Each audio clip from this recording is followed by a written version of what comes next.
Welcome to the Heart-Centered Sales Leader podcast on webtalkradio.net. Of course, I'm your Heart-Centered Sales Leader and host, Connie Whitman.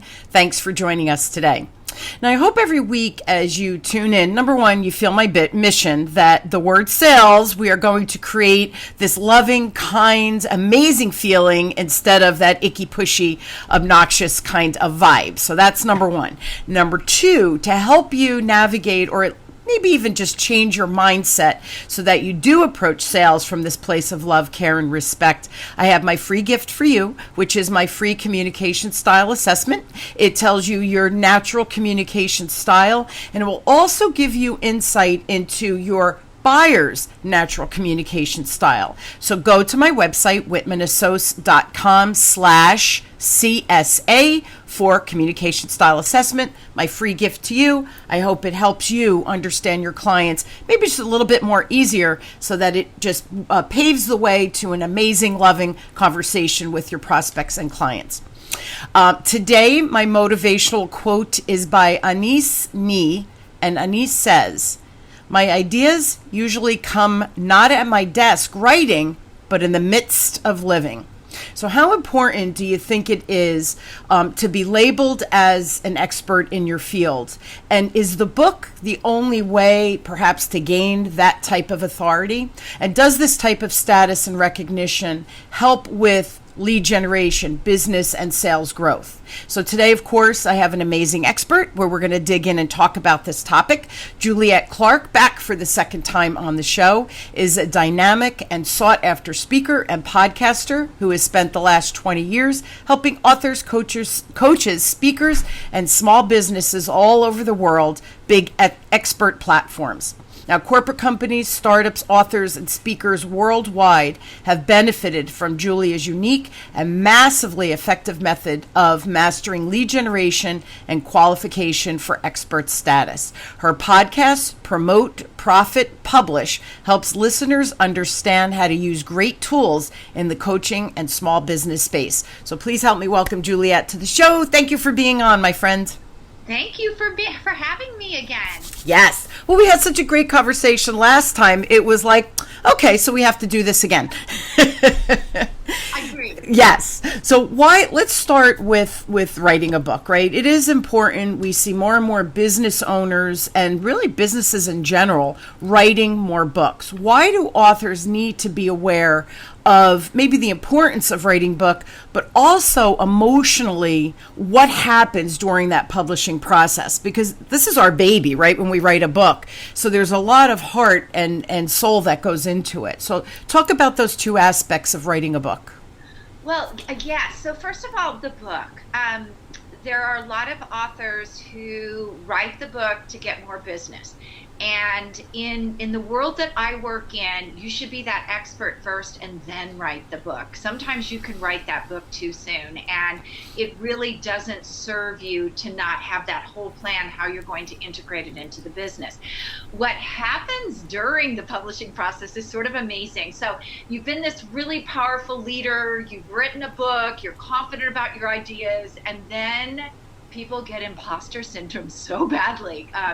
Are they going to read it? Is it good enough? Am I good enough? Am I an expert? It's kind of, it's sad sometimes to watch these people, just kind of move into puddles. So I think the biggest thing I could say about that publishing end is be aware that this roller coaster of emotions is going to happen. And, this may be your growth period. I always feel like when people write a book, they grow a lot because, there are things that come up. I'm a believer that writer's block is caused by, your creator or whoever your higher power is saying, I'm going to let you write this amazing book, but you're going to grow in order to finish it. So that the whole process, writing the book and publishing, is really growth. Yeah, and I'll speak from my own experience last year with COVID, right? I had a book on the shelf, took it off, dusted it off, and said, all right, let's revamp it a little bit to, fit what I'm doing now. And I remember going through the editing process where she didn't like stories and said, you're not making your point. I was like, yes, I am. You're not reading it right? So this whole, isn't that funny? But I was like defensive, like, I know what I'm saying, but the problem is the reader wouldn't understand it. So the editor, that relationship relationship was really kind of an important relationship as well. And you got to park your ego and your feelings at the door, because you want your creation to be impactful, not a dud. So you have to listen to the advice of experts like yourself and editors and the whole publishing process. The other thing I'm giggling, I wanted to comment on was the imposter syndrome. So we have neighbors. We have a shore house on the Jersey Shore, and neighbor across the lagoon, across the water, he was sales his whole career. So published the book last summer. We were down, and they came over to have, a cocktail with us and hang out a little bit. And he said, so he had to take his dad to the hospital, and he said, I read your book. And I swear to God, Juliet, I was like, you did? Like, why? Why did you read my book, right? And he was in sales. And so he said, because you published it and it was about sales and that's my world. And I'm like, thank you so much. Like, it was so odd to have someone come to me to say they read the book. And this was the coolest piece of it. Of course, you write personal stories in your book to ground the content or topic or whatever, and share your blunders as well as your successes through the book. And he said, I didn't know this, and this about you. That was fascinating. And how did you handle that? And we had this amazing conversation about the content of my book with someone I knew fairly well. So it's like those moments of like, why'd you read the book? And then, thank you for reading the book, right? So it truly is an emotional roller coaster. I like how you position that and how we, own your greatness. It's not always so darn easy to do, right? It's not. I actually was just on vacation, and I was telling people the story of my first book. I wrote mystery novels, and I killed my ex-husband in it.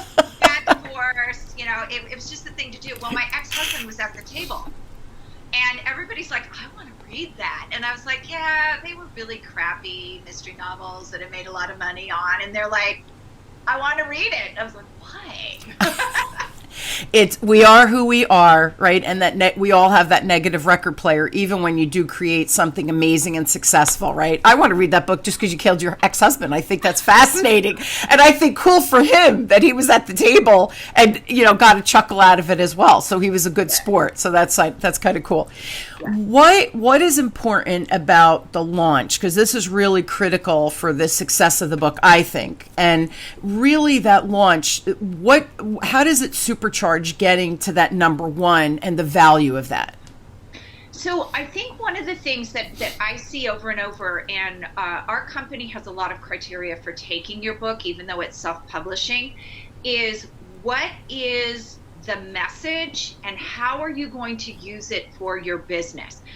We're not really in the business of taking one-off books. So that launch, the first thing we talk about is that you thoroughly understand that book, that launch is pivotal in book sales and awareness, but there is a long-term plan that you have to have for the book. The book is not your money maker, in the sense that when people come and they say, what kind of ROI am I going to get from this publishing deal? And I tell them point blank, you probably will not make your money back on what you're going to spend to publish this book and the launch. Where you will make your money is what that long-term plan is.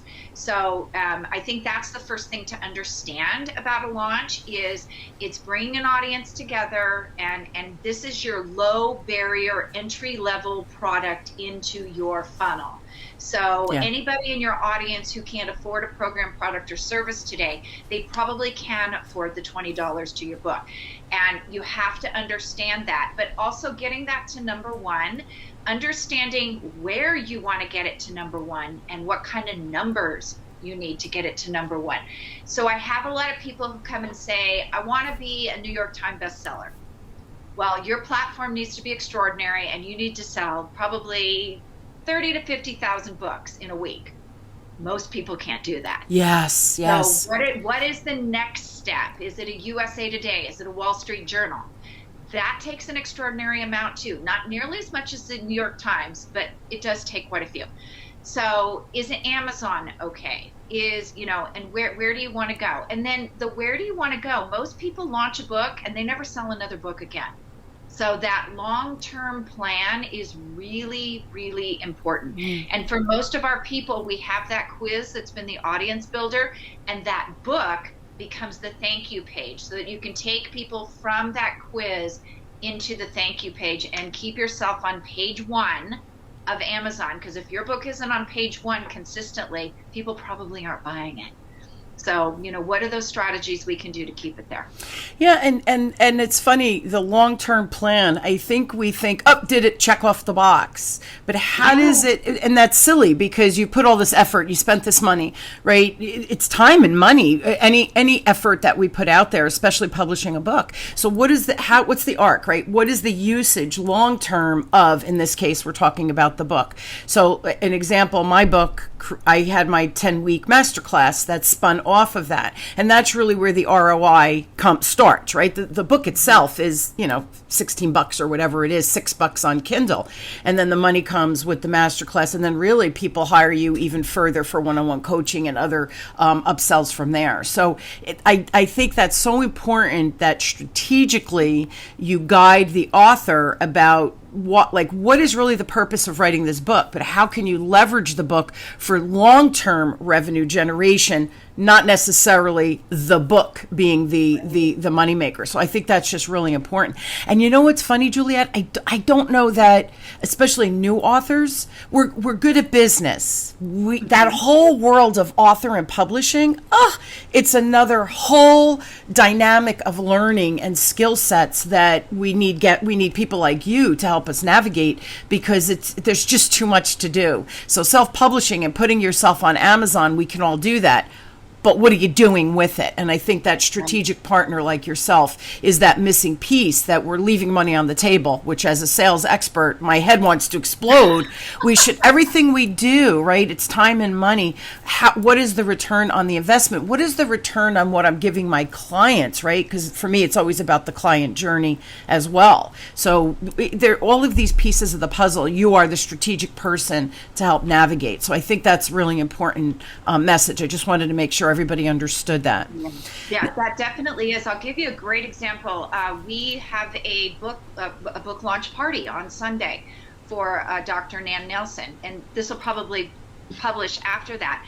But this is her 5th book, and she's been with other publishers 4 times. This time we are having the launch party. We've done a bestseller campaign.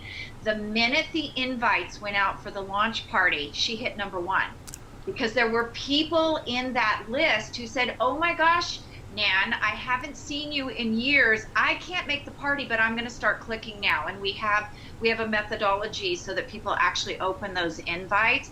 So she has spent, awesome. This is going to be, this party on Sunday will be her 3rd shot at number 1, because she keeps hitting from those people opening invites.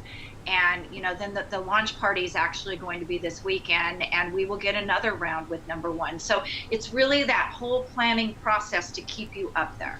And good for her and good for you, right, with the guidance piece of that she's engaging, that people are excited that she's bringing another book to the market as well. So her engagement and obviously her level of expertise is there as well. It's about leveraging, right? It's owning our greatness and leveraging that, and having people like you support that. That's awesome. I'm happy she chose you after 4 other publishing platforms. Yeah, it's been an experience. The way we designed this too, people are actually finding out that she wrote those other 4 books. Love it. Because they're related to what she's doing. So, I know one of the guys said, I just bought your book. I can't go to the party. But that page I landed on, he bought a couple of the other books too. Oh. He had no idea. What was really exciting is she connected with an old friend who was doing something different now, and he bought 30 books on the spot. He said, I'm going to use these as a training guide for my students. So, you just never know what's going to come out of that. I love it. It's exposure. It's right. It's always about exposure. Yeah. What should authors expect after the launch? Like Sunday, you're doing this launch for the woman. And how can they prepare in advance? Because the launch is big. It's a lot of time, a lot of effort, a lot of energy that you need to bring to the table on those launch days. Mm-hmm. So the expectation, that's where there needs to be a plan in advance what you're going to do. I'll give you an example. We have one author who he uses the book as a teaser for his workshops. He has workshops every month, very successful workshops, usually about 100 people show up every month. And then he sells them into bigger programs. So what is that next step? Do you have, where's that money maker in all of this? Because remember, the book is not really the money maker, it's the, hey, I'm here. So what is that next step? Do you have a workshop? Do you have something bigger that you lead those people into?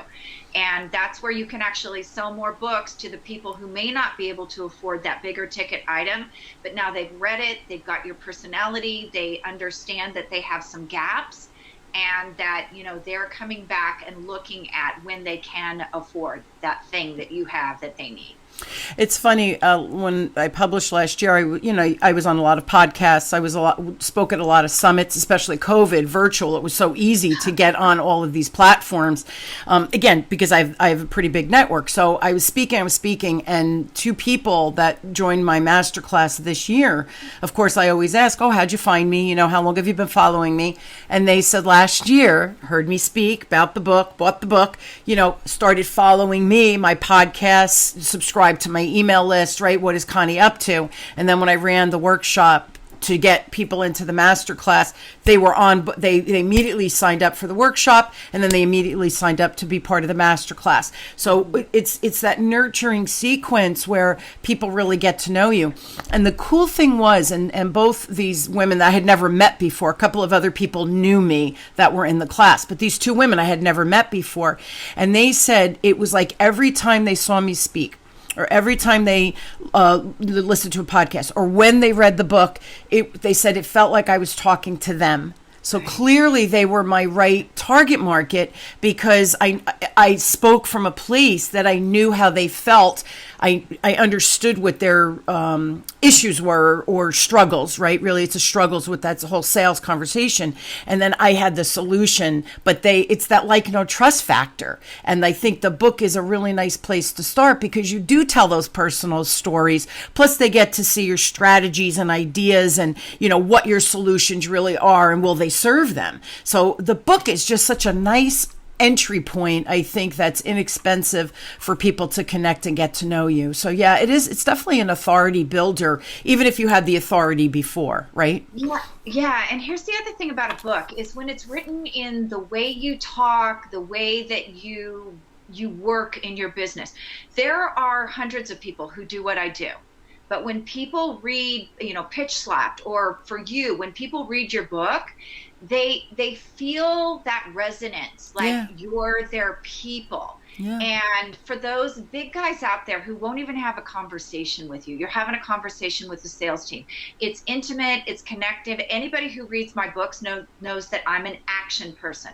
So if you're someone who action feels intimidating, you're probably not going to work with me. So it really is that thing that can either make, I don't want to say make you or break you, but it's that intimacy where they feel your personality, they feel that you're caring, they feel, it's just a much better way. When it's written, that's what I love when people write their own books instead of ghostwriting, it's in their voice. It's the way they talk. It's the, people get them. I agree with that. And it's funny you said make or break, but this is really how I feel, Juliet, in business.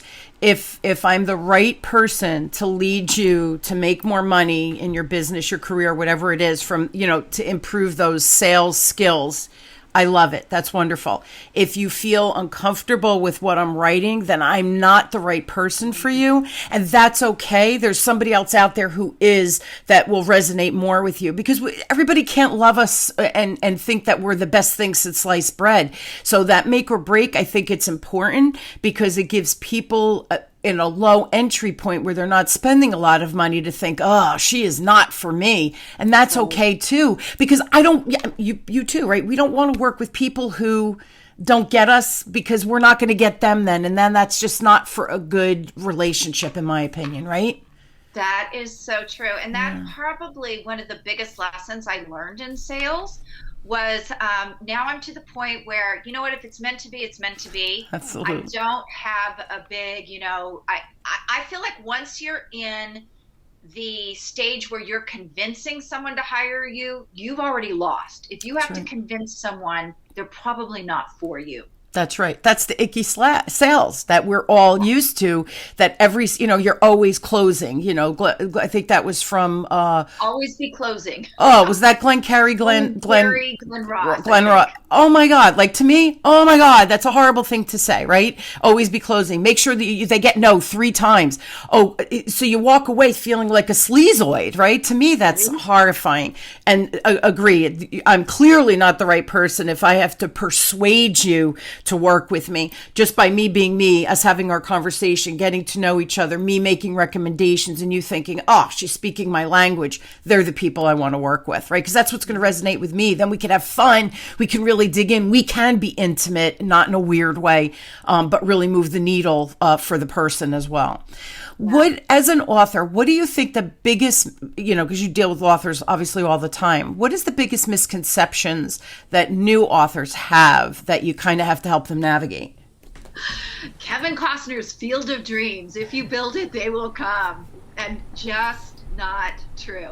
You are not going to own the island next to Richard Branson from your book. It is what you do with the book that will make you money.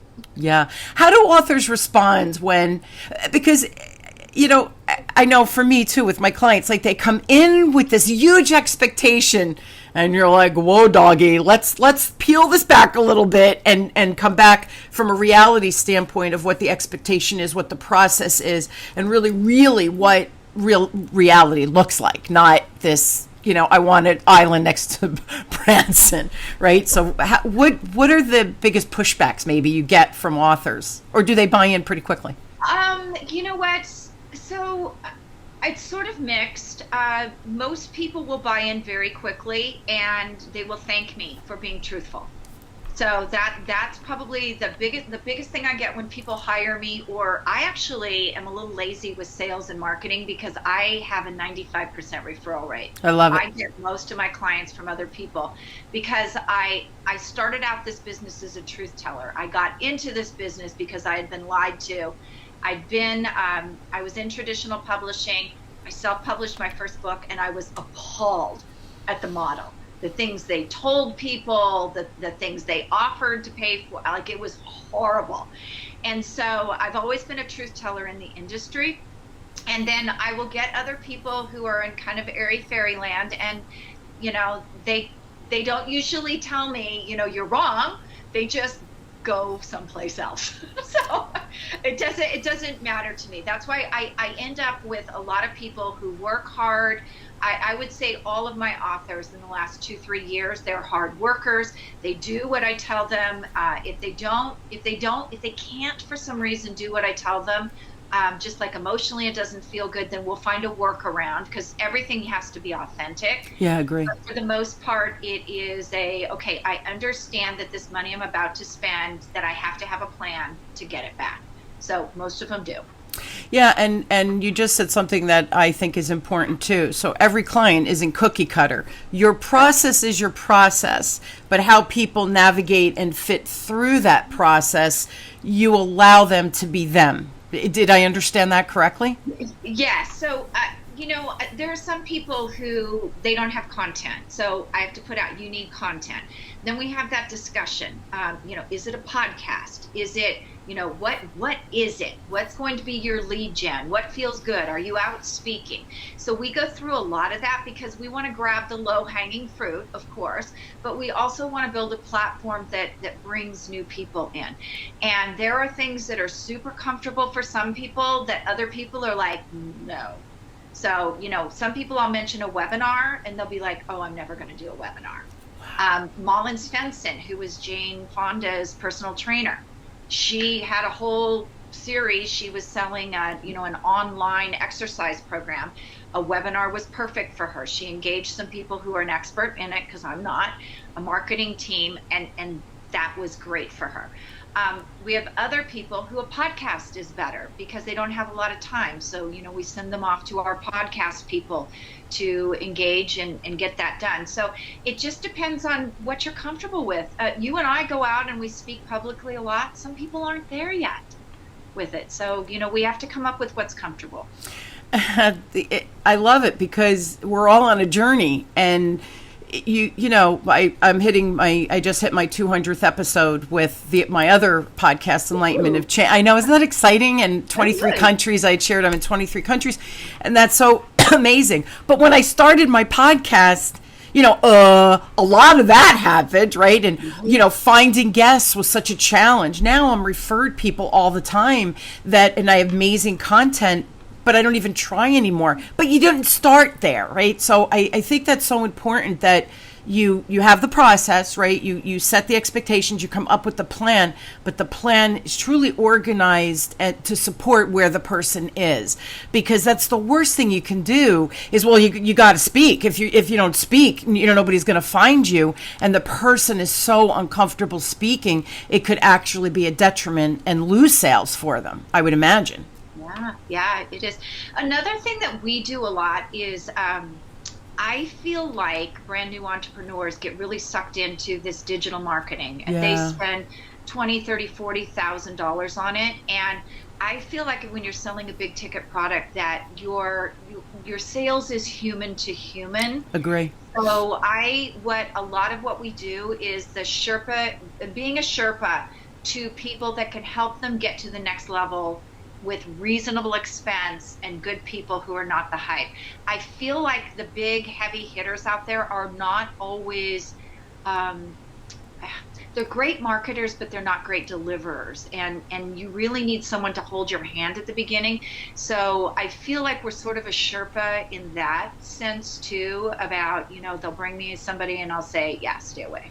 Or, yeah, that seems, or I'll refer them to people who are good players. So in that sense, I feel like we save people a lot of money, time, and heartache too with their business. Yeah. And it's sad because, business owners who are trying to write a book or do this digital platform, that was me last year. I didn't know anything, Juliet. It was a huge learning curve, and the amount of time I spent to just figure out what was right for me, for my business, for my clients.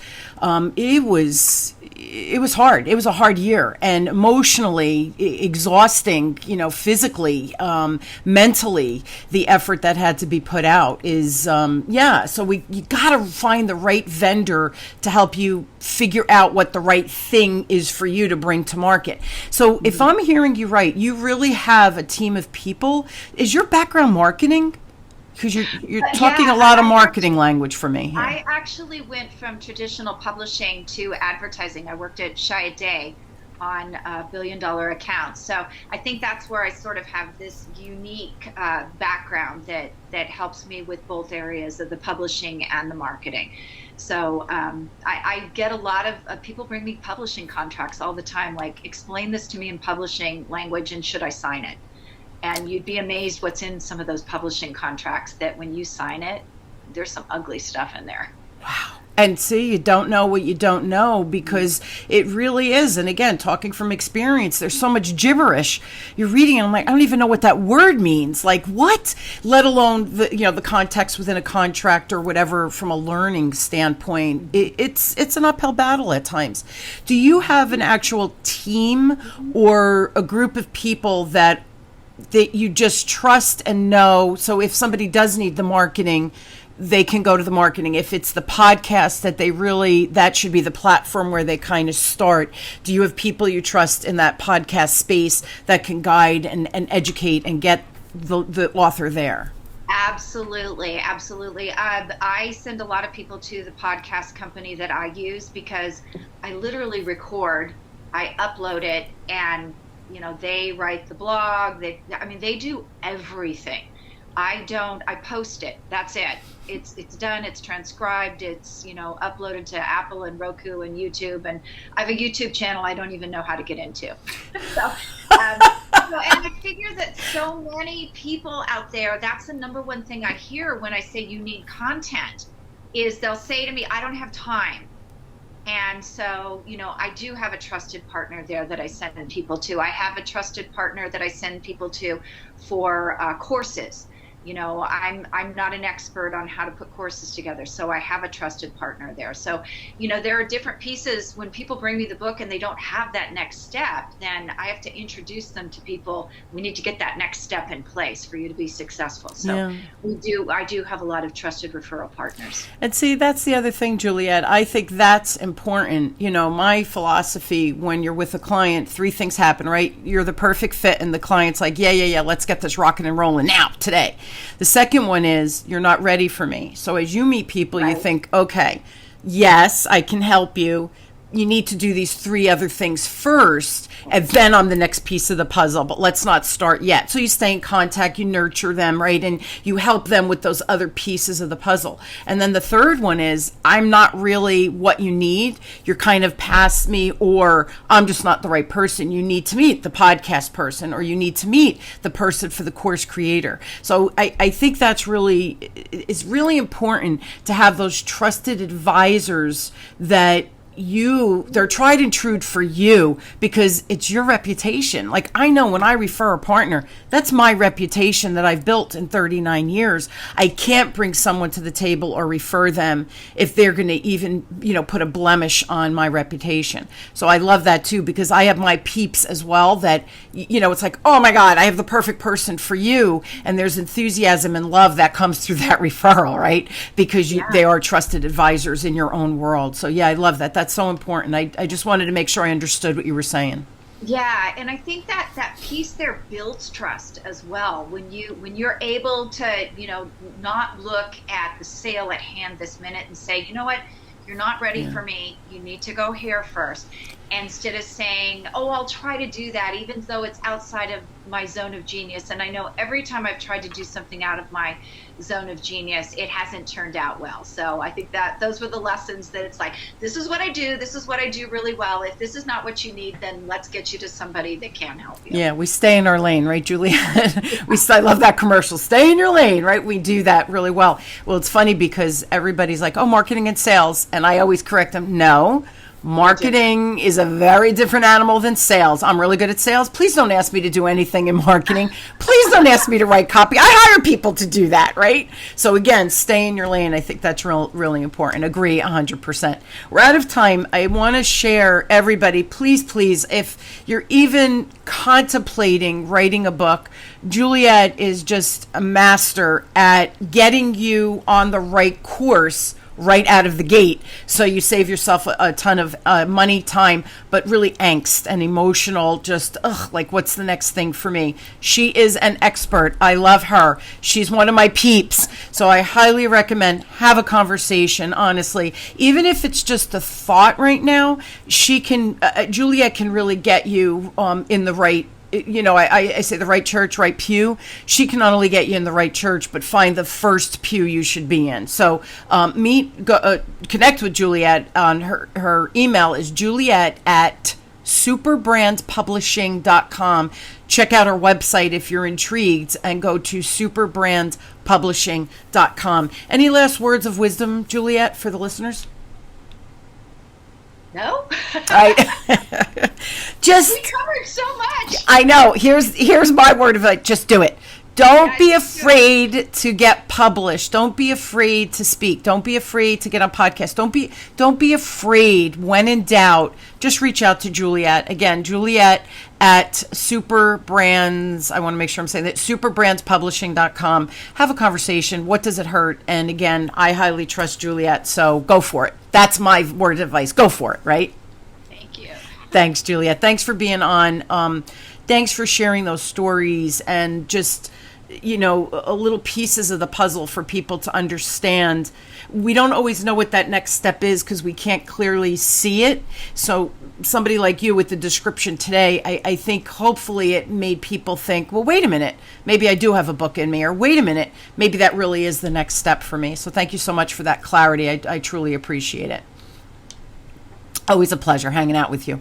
And I hope you will all join me weekly as we question, build, and discover together that being a heart-centered, and I'm going to use the word leader, take the word sales out for a moment, just being heart-centered in your approach to your business, your career, I think is really, really important. And I do hope my guests and I provide some just strategies and tips and ideas for you to just take your perspective from a very narrow perspective and open it up, even if it's just a smidge, for you to think of what you thought was once impossible that maybe is now possible. So again, Juliet, thank you so much for sharing your wealth of experience and knowledge.